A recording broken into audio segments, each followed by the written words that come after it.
Nah itu sampai saya sendiri udah pasrah, maksudnya dalam artian udahlah, buat apa saya takutan juga kan, udahlah pasrah aja, kalau emang harus mati mati.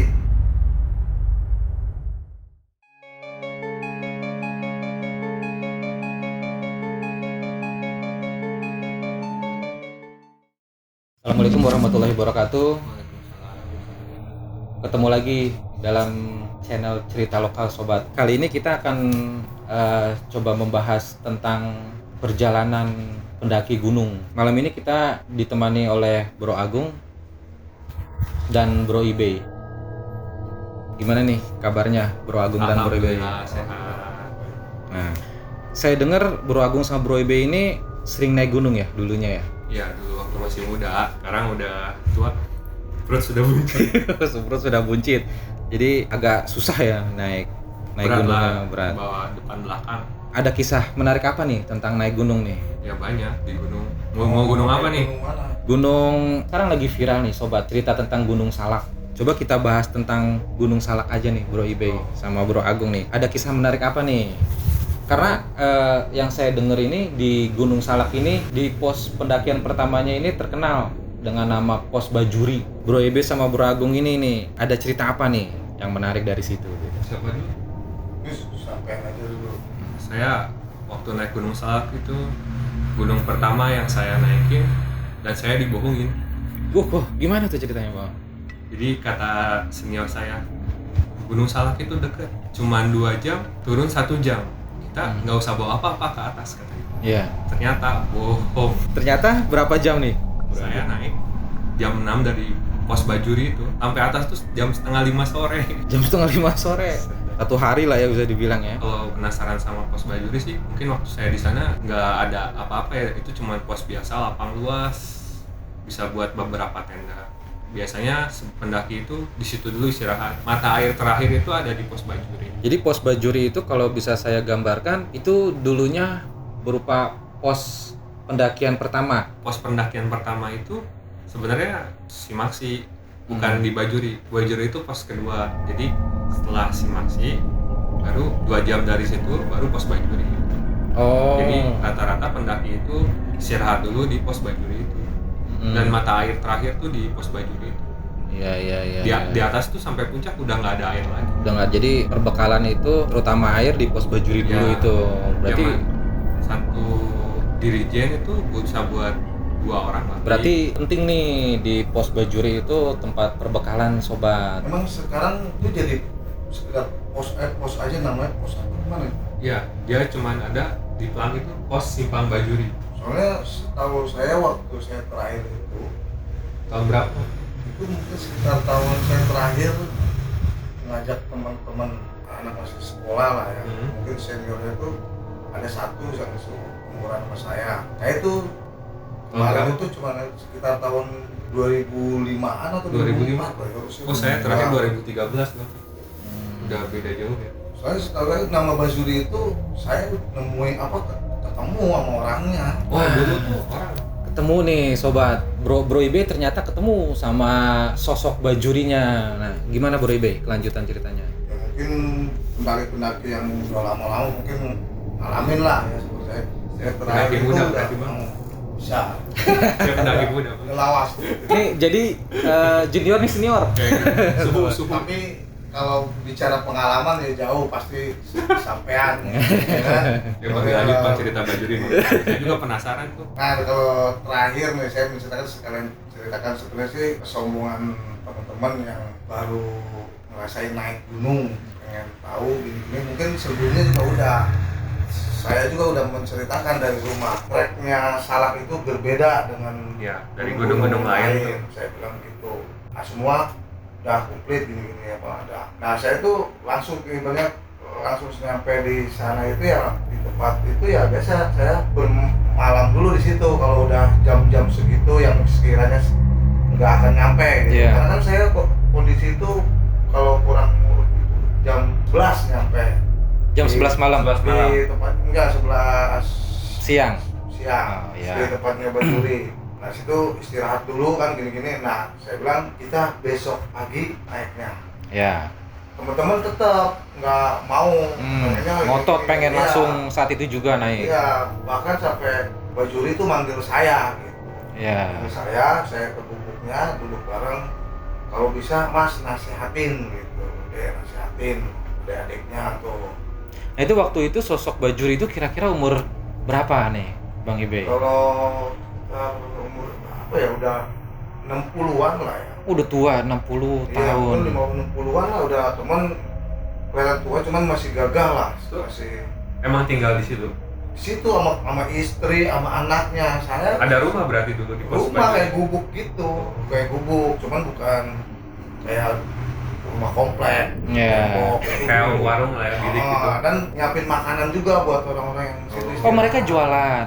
Ya dibilang jualan juga gimana ya, kitanya aja yang mungkin sadar harus beli, karena kan itu juga banyak beli. Ya kadang kalau Bajuri melihat sekiranya udah kesusahan kehabisan gini, dia tuh nggak mau dibayar ikhlas. Jadi dia jualan, mungkin ada untuk sodakohnya juga bagi pendaki gunung yang mungkin sudah kehabisan bahan makan mungkin gitu Bisa ya. seperti itu.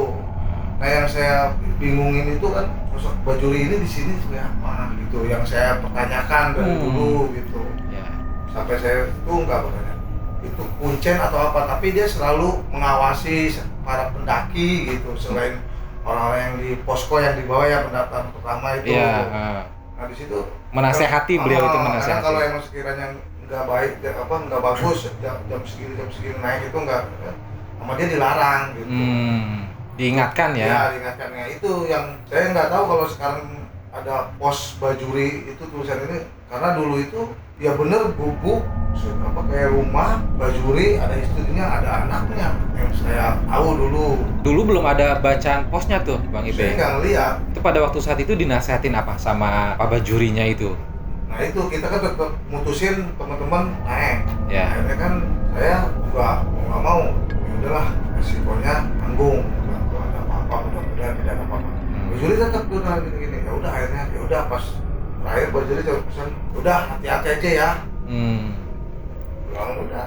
Awalnya dilarang untuk tidak naik jam segitu karena temen-temennya Bang Ibe ngotot mau naik jam segitu, padahal sudah diperingati oleh Pak Bajurinya. Akhirnya Pak Bajuri mencoba ya udah hati-hati aja gitu ya. Iya, itu. Cuman dengan niat tetap kita naik. Akhirnya kita mutusin, jadilah kita Naik. naik. Oke. Nah, dengan di situ kan itu akhirnya di perjalanan kan udah waktu itu kan udah jam sekitar 2 atau setengah 3 ya, itu udah Sore. Sore. Itu kan kita nyampe jam 11 istirahat gini banyak berdiskusi kan, untuk mutusin naik sekitar jam 2 atau setengah 3 kita naik. Baru naik. Oke. Itu kan pengalaman saya yang ke sana itu nggak akan nyampe gitu. Prediksi Nggak akan ya, nyampe. prediksinya nggak akan nyampe gitu ya. Sepengalaman apapun, sesering apapun ke situ Ya. nggak akan nyampe. Kenapa saya bilang begitu? Karena medan perjalanannya itu treknya itu Treknya parah itu. beda sama Salak, dan mereka akhirnya pada saat itu baru menyadari gitu. Iya. Karena pas saat baru belakang ini hujan udah turun tuh sekitar jam 3 setengah 4 lah, orang baru hujan udah turun tuh, udah treknya antara semua. Akhirnya udah gelap kan, temu gelap tuh. Yeah. Mungkin di jamnya kan kita nggak tahu lah. Mungkin mau maghrib. Iya, mungkin seperti itu. Persiapannya ternyata konyol kalau buat saya. Kenapa? Emang ternyata menurut saya dibohongin. Persiapannya itu udah nggak ada benar. Kalau buat saya itu bilang persiapan nggak Dibohongin ada. juga. Dibohongin juga ternyata spot. Karena yang saya pertanyakan dari rumah itu, yang penting persiapan penting. Iya. Akhirnya semua basah itu kan, basah. Hujan gelap, lebat. nggak bisa.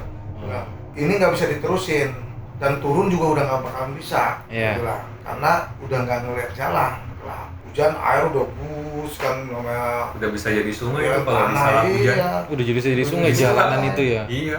Bahaya. Mereka itu baru sadarin itu. Akhirnya kita cari yang agak kering, itu pun miring tempatnya. Nggak ada, setahu saya nggak ada tempat buat camp. Habis Bajuri itu udah nggak ada. Udah nggak ada buat camp. Enggak, emang bukan nggak ada buat camp. Kalau yang namanya buat Pasti darurat. kalau yang buat camp itu kan Ya. Lapang. pasti bicara ya, maksudnya ada Ah. bisa beberapa tenda kan, Iya. bisa disebut camp kan. Itu emang bukan camp, kita nyari tempat terpaksa mau apa. Iya. Akhirnya ada tempat camp kayak namanya miring gini kan, berarti kan buat camp kan. Miring udah pakai tuh. Tenda udah basah kuyup semua, udah hujan pakaian itu basah semua. Udah kan karena nggak ada persiapan. Iya. Dari situ akhirnya masuk itu bayar nunggu sampai harus pagi itu udah itu udah Sesuatu yang lama banget gitu. namanya ditungguin lagi. Iya. Kondisi kayak begitu, hujan gemuruh air itu kan malam. Udah pada ketakutan semua itu, teman-teman udah dingin, udah ketakutan.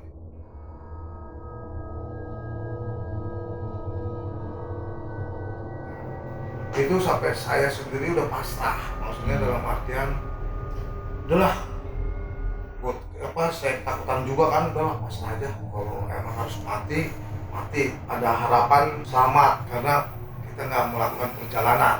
Iya. Pokoknya kalaupun udah segini udah pasrah lah.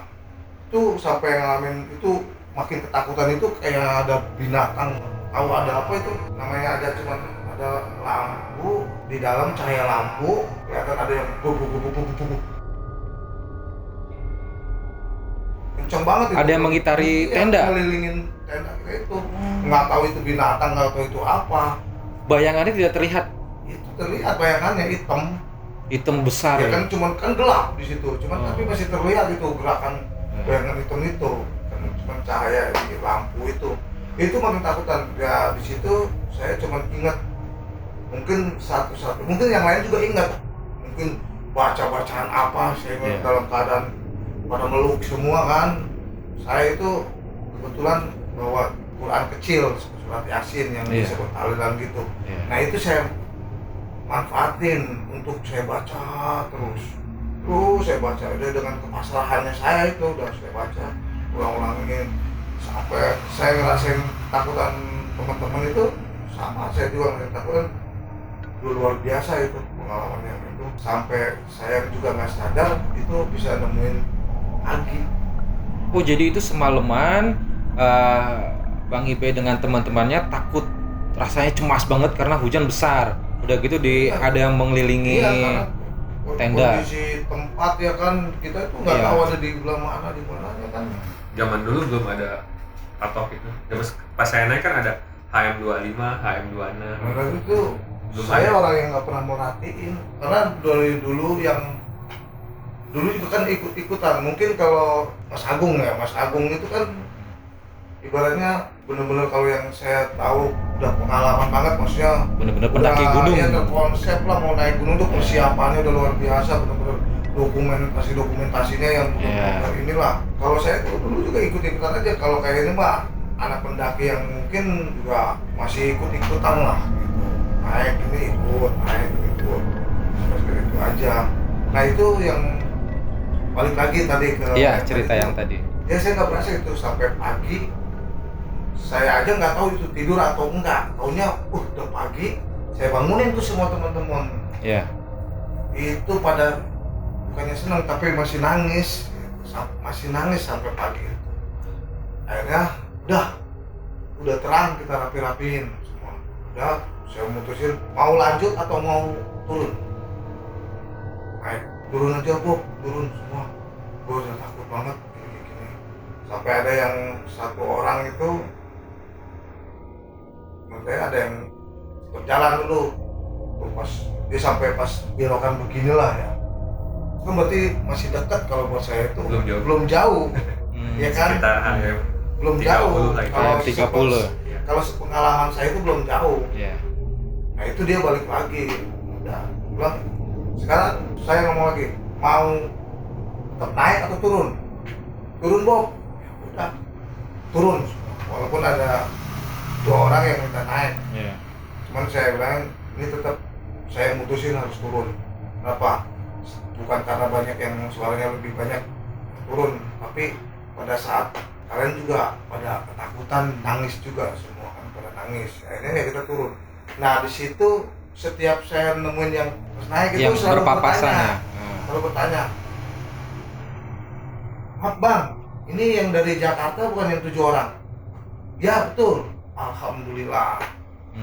Udah, kita cuma dipesenin sama Abah Juri. Abah Juri. Ya, Abah Juri. Kadang suka panggil Abah kan.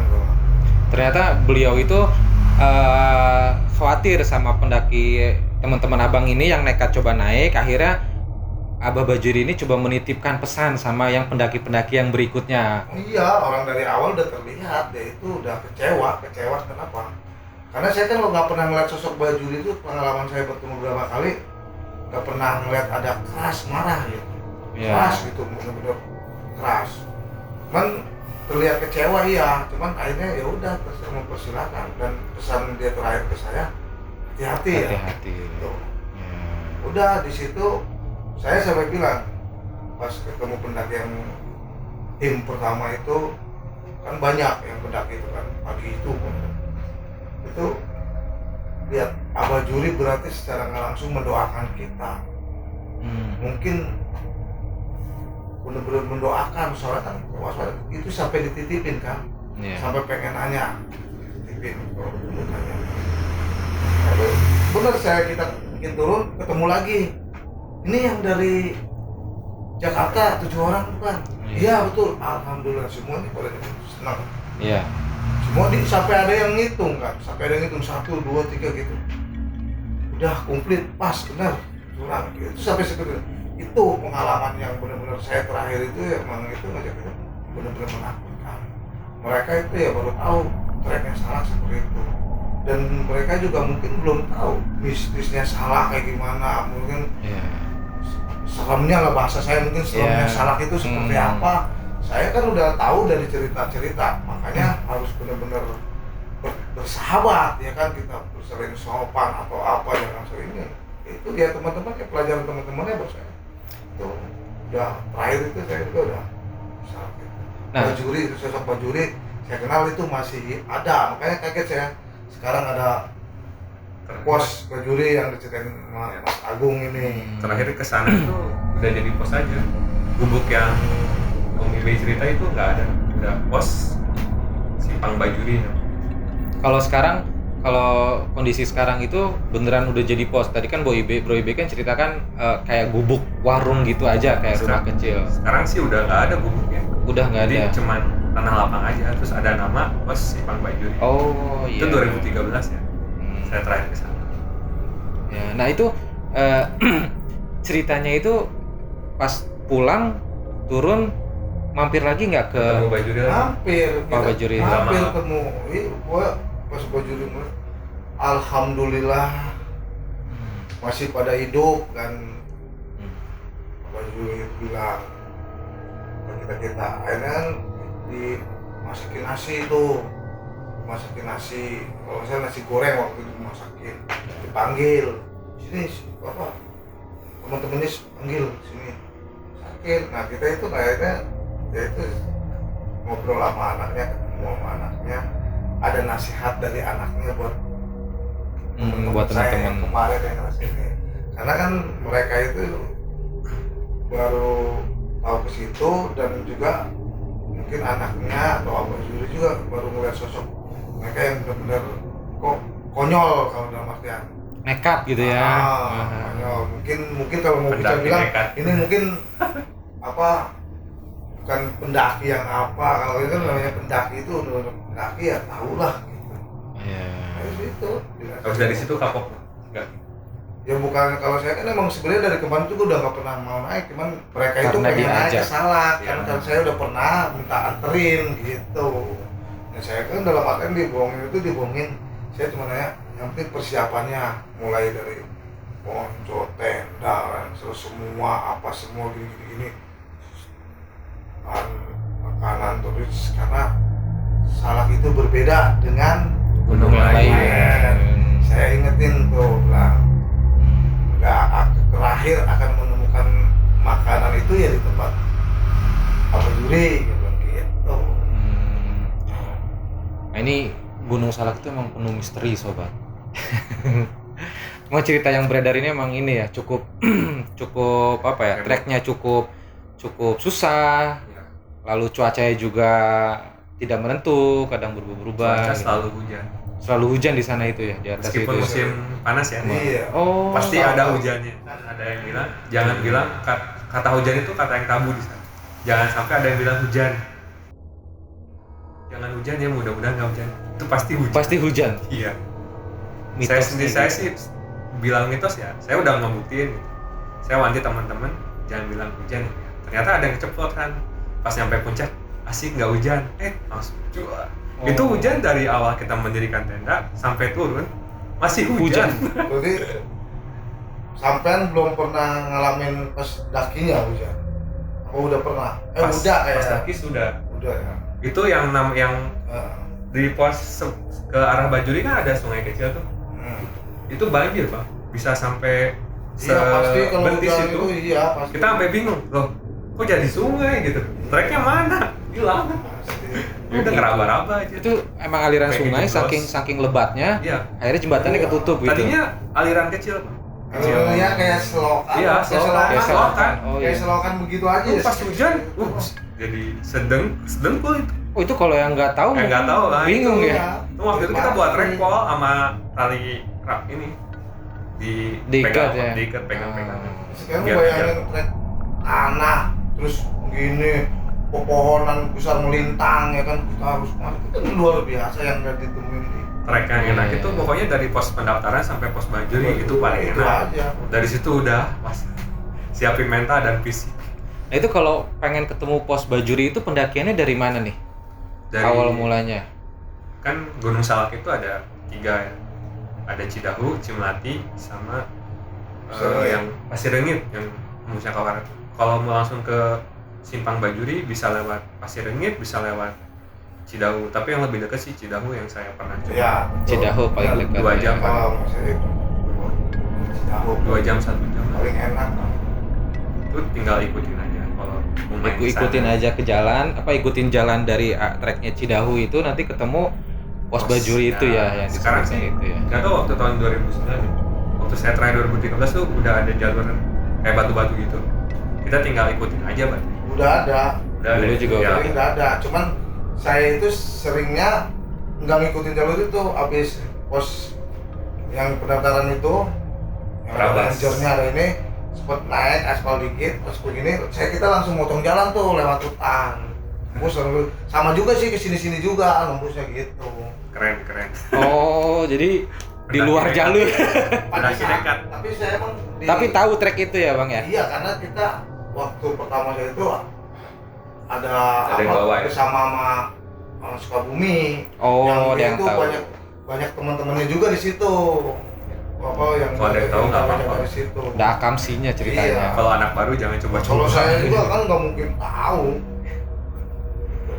Oh. seperti itu kalau kita yang pernah pos Bajuri ini ya saya akhirnya kenal Bajuri itu emang masih hidup ada orangnya ada keluarganya itu makanya saya juga kaget kalau tinggal nama pos Bajuri. Pendakian kedua saya kan pendakian ke Salak saya yang kedua juga saya kan kemarin dibohongin terus saya mencoba bikin sendiri. Sambil minum.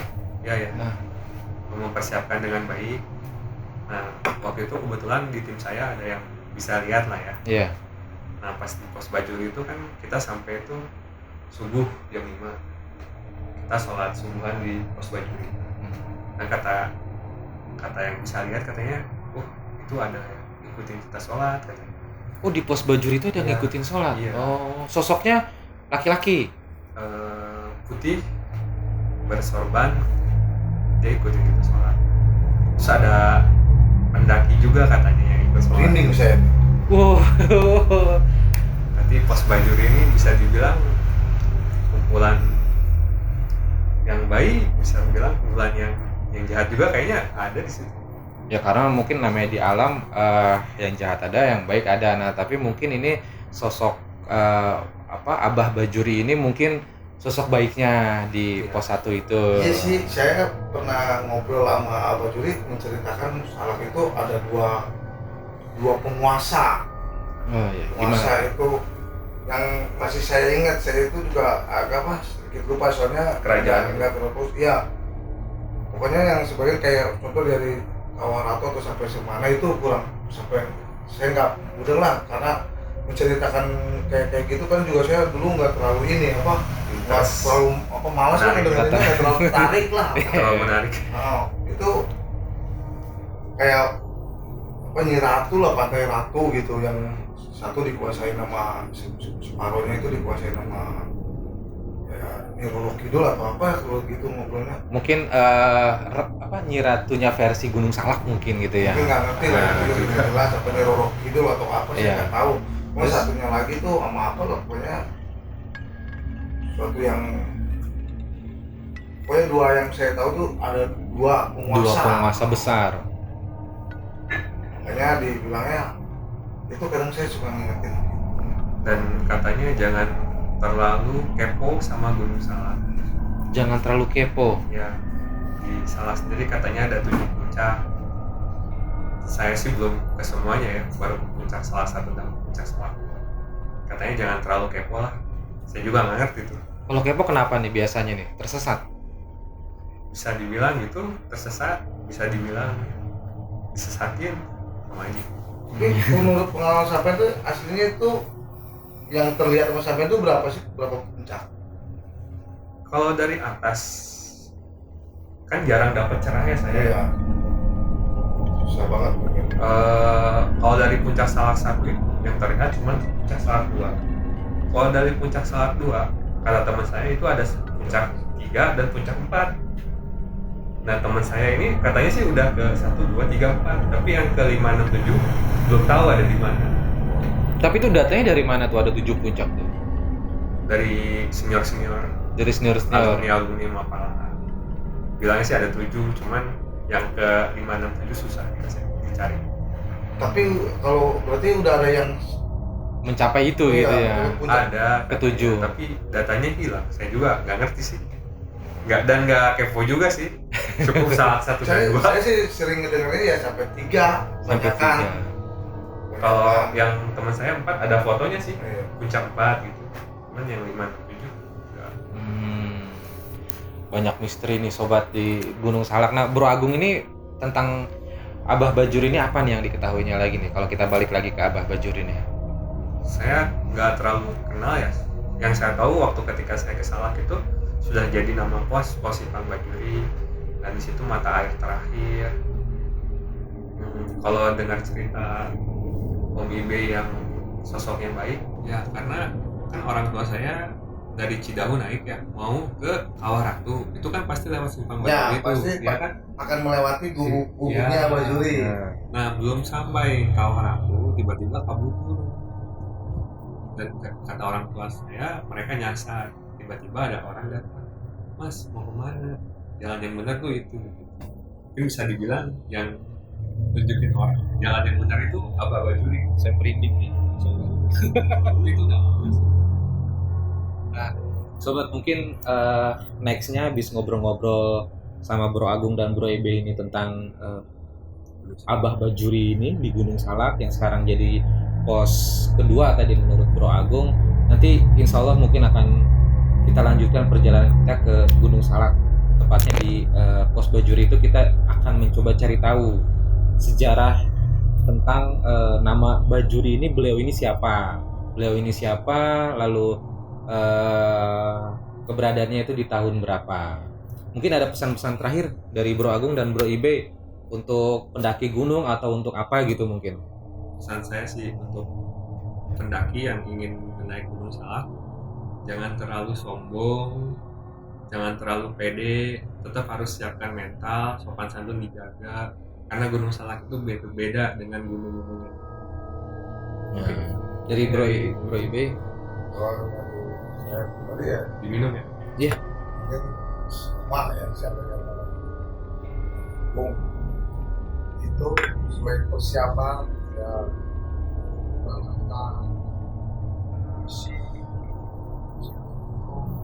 ya semua sopan santun di sana ada alam itu ya harus Dijaga. dan hormati semua arahan-arahan dan pelaku di situ. Itu aja, jangan sampai kita rugi sendiri. Jadi mungkin ada pepatah mengatakan di mana bumi dipijak di situ langit dijunjung. Jadi di mana-mana kita hadap harus didahulukan sobat. Nah, sekian dulu cerita tentang Gunung Salak khususnya Abah Bajuri ini. Next insya Allah ada kelanjutannya tentang cerita ini. Assalamualaikum warahmatullahi wabarakatuh. Waalaikumsalam.